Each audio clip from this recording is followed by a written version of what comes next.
And when they finally got me, things were going real well. I was in Venezuela. I built a small resort. Everything was paid for. You know, I was living the dream, man. And one of my clients was there, and it was high season. The club was sold out, the El Yaqui Club, and he didn't have a place to stay because they had attendants in his place.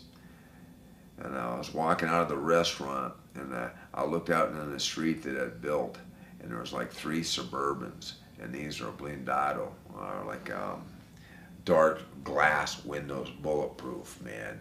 And I'm thinking, wow, something's wrong. I knew right then and there, man. I had to go to the desert, I had to get to the ocean or whatever. All I have on is a pair of trunks, man. I don't think I had a t-shirt and some sandals.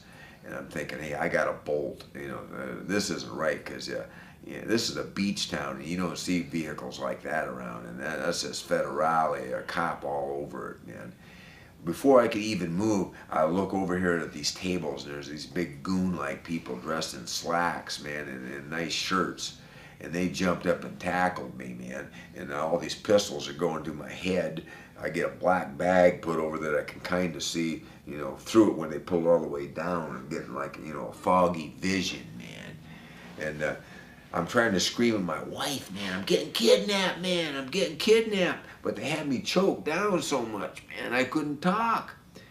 Anyway, they threw me in the middle car, along with a few of them, and took off, man. And I had a security squad around there that was going to take them out, or there was going to be a shootout. I wished I had.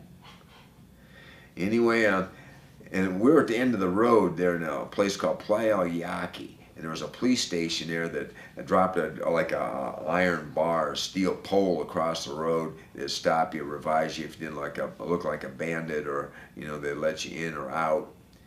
Anyway, they circumvented that just by driving through the ditch, and they're asking me, "Where's your planes, man? Where's your money? Where's the boats?" Like I'm a smuggler. Hey, I hadn't done anything in over 20 years. Oh, that's why I was still out, man. Anyway, they're wanting money, and we end up in like a safe house, and down there it's real rare to have like a garage door opener, but they had one there. They hit, and the garage door comes up, and they went like bumper to bumper in with these Suburbans, and then they took me in there and started interrogating me, man, on a chair. And that night they had me handcuffed to the top bunk, and the angle of the handcuffs cutting off your blood so you can't sleep, I only had about 2 or 3 hours of sleep anyway, but you're trying to sleep in the bottom bunk. You're handcuffed over there. You got two cops on you, two guys. These were like soldiers with AK-47s and the jungle knives, and it wasn't a good night, man. They bring another plane in there to load me up, and they took me to the bathroom. And one of the cops, one of the soldiers says, "Hey, brush your teeth." And I said, "How can I brush my teeth?" He says, "Here, I got some toothpaste. Just use your finger and brush your teeth."